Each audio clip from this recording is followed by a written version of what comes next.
নমস্কার সম্মানীয় দর্শক শ্রোতা বন্ধু।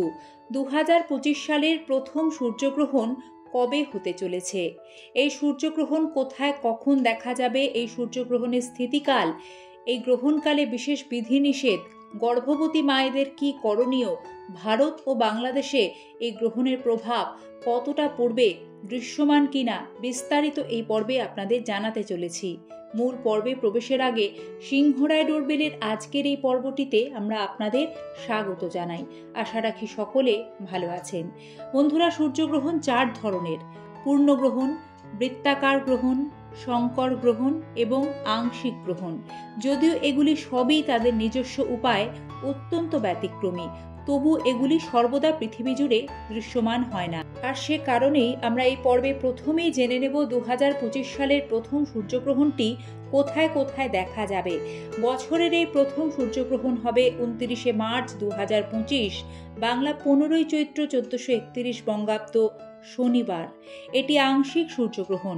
গ্রহণের সময় শুধুমাত্র সূর্যের একটি ভগ্নাংশ চাঁদ দ্বারা অবরুদ্ধ হবে। সূর্যগ্রহণ কি? পৃথিবী, চন্দ্র ও সূর্য যখন একই সরলরেখায় অবস্থান করে এবং চন্দ্র পৃথিবী ও সূর্যের মাঝে এসে ছায়ার সৃষ্টি করে, তখন সূর্যের আলো পৃথিবীতে পৌঁছায় না। এই মহাজাগতিক ঘটনাকেই সূর্যগ্রহণ বলে। আর আংশিক সূর্যগ্রহণ হলো যখন চাঁদের জন্য সূর্যের আলো পৃথিবীতে আসতে বাধা পেলেও একটা অংশের আলোয় শুধুমাত্র বাধা পায়, তখন এই ধরনের সূর্যগ্রহণ দেখা যায়। অর্থাৎ এক্ষেত্রে সূর্যের একটা অংশ চাঁদের জন্য ঢাকা পড়ে আর বাকি অংশ দেখা যায়। এই আংশিক গ্রহণে সূর্যকে আধ খাওয়া ফলের মতো দেখতে লাগে। বছরের এই প্রথম সূর্যগ্রহণ যে দেশগুলি থেকে দেখা যাবে তা হলো উত্তর পশ্চিম আফ্রিকা, উত্তর আমেরিকার উত্তর পূর্ব অংশ, ইউরোপ এবং উত্তর রাশিয়া থেকে দৃশ্যমান হবে। তাছাড়া Canada, Portugal, Spain, Ireland, France, যুক্তরাজ্য, ডেনমার্ক, জার্মানি, নরওয়ে, ফিনল্যান্ড এবং রাশিয়া থেকে দৃশ্যমান হবে। বন্ধুরা, ভারত ও বাংলাদেশ থেকে বছরের এই প্রথম আংশিক সূর্যগ্রহণ দেখা যাবে না। যেহেতু এই গ্রহণটি ভারত ও বাংলাদেশে দৃশ্যমান হবে না, তাই এর কোনো সরাসরি প্রভাব ভারত ও বাংলাদেশের ওপর পড়বে না। এছাড়া সূতক কালও এখানে প্রযোজ্য নয়। তবে জ্যোতিষ মতে এই দিনটি শুভ কাজের জন্য এড়িয়ে চলার পরামর্শ দেওয়া হয় এবং আরও বিশেষ কয়েকটি নিয়ম পালন করতে বলা হয় গৃহস্থের কল্যাণে।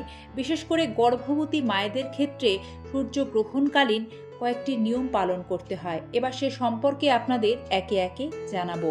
বিশেষ করে যে জায়গাগুলিতে সূর্যগ্রহণ সরাসরি দৃশ্যমান হবে, সূর্যগ্রহণ চলার সময় গর্ভবতী মহিলারা ভুলেও ছুরি, কাঁচি, বটি বা অন্য কোনো ধারালো জিনিস ব্যবহার করবেন না।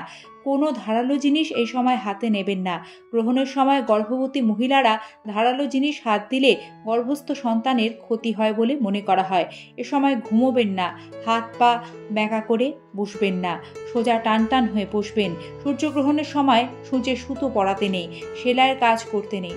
এ সময় নতুন করে কোনো রান্না করা বা খাওয়া উচিত নয়। সূর্যগ্রহণের মধ্যে ভুলেও সবজি বা ফলের খোসা ছাড়াবেন না বা কাটবেন না। কোনো রকম কোনো শুভ কাজের সূচনা করবেন না। গ্রহণের সময় তুলসী গাছ স্পর্শ করবেন না। গ্রহণ চলাকালীন কোনো রকম ক্ষৌরকর্ম অর্থাৎ নখ, চুল, দাড়ি কাটা যাবে না। গ্রহণের সময় ক্ষতিকারক রশ্মি বিকিরণ হয়, তাই বাইরে না বেরোনোর পরামর্শ দেওয়া হয়।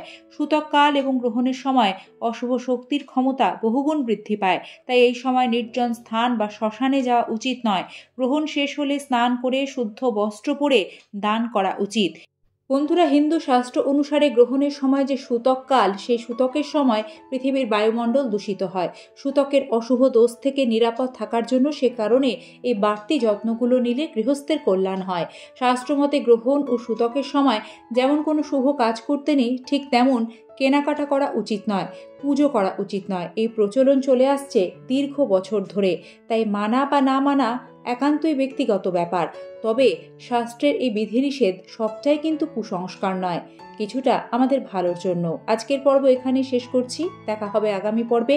এই ধরনের নিত্য নতুন ভিডিও পেতে চ্যানেলটি সাবস্ক্রাইব করে বেল আইকন প্রেস করে রাখার বিনম্র অনুরোধ সকলের কাছেই রাখলাম। ধন্যবাদ।